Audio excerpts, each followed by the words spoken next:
Hey all, so here's another homework video for you guys on question number 18 from the homework.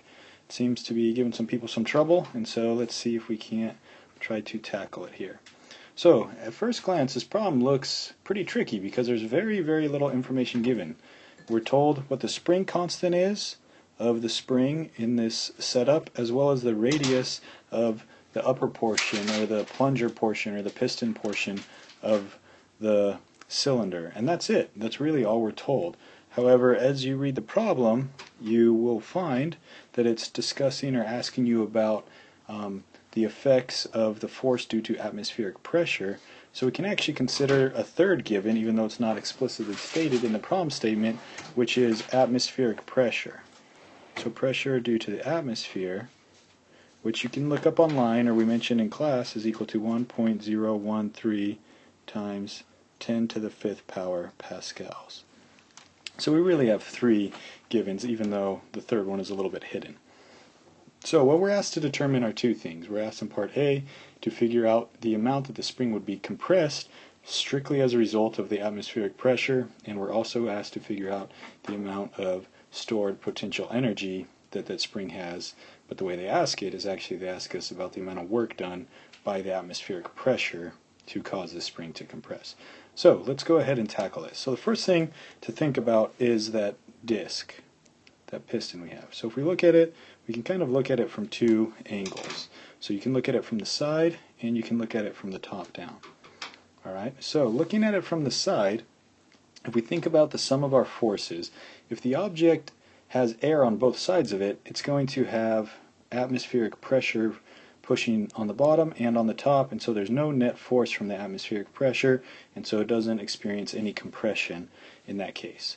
But what happens is, as the problem tells us, is we pump the air out from underneath the piston.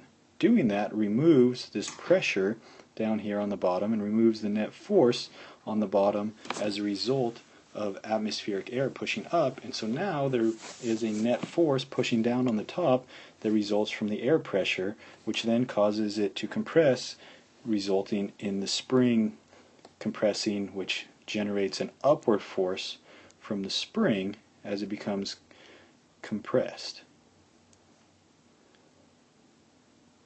There's an R in here somewhere. Spring, there we go.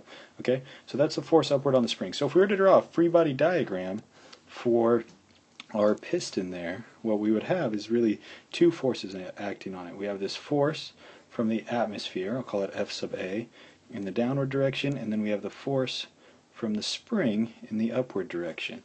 And just to remind ourselves, the force of a spring is negative K times X.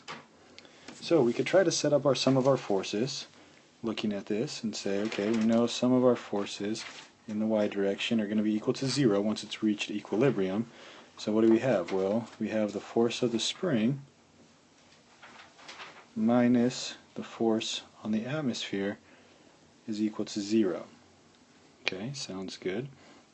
So we could try to solve this for the force on the atmosphere in order to try to determine, or excuse me, we can try to solve this for the x distance, which is how much it's compressed, if we're able to determine first what the force of the atmosphere is.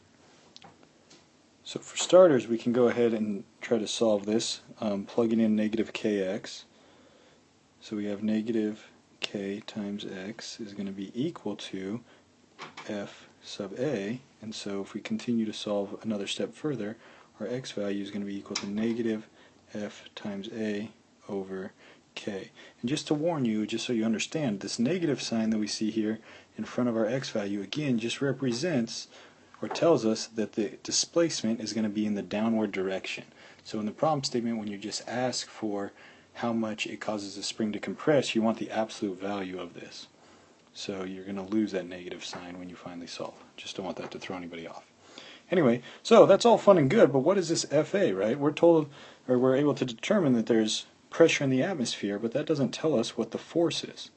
Alright, so in order to do that, we need to remind ourselves of what force, or how force and pressure are related to one another. So I'll do that over here. If we recall, pressure by definition, pressure in the atmosphere, is going to be equal to the force exerted over the surface area over which that's being exerted. So the force, A, should be equal to the pressure in the atmosphere multiplied by the surface area of our piston. So we can actually plug that in if we want to over here and find that the magnitude of our displacement that we're trying to find is going to just be equal to the atmospheric pressure times the area over our spring constant K. So hopefully that gets you guys started. For the last part, I just want to remind you all, in case you've forgotten, since we covered it relatively quickly on part B, just remember that the elastic potential energy, the energy stored within a compressed spring or a stretched rubber band or something like that, has a value equal to 1/2 K times x squared. So that should help you get started on part B as well. Good luck, and let me know if you have more questions.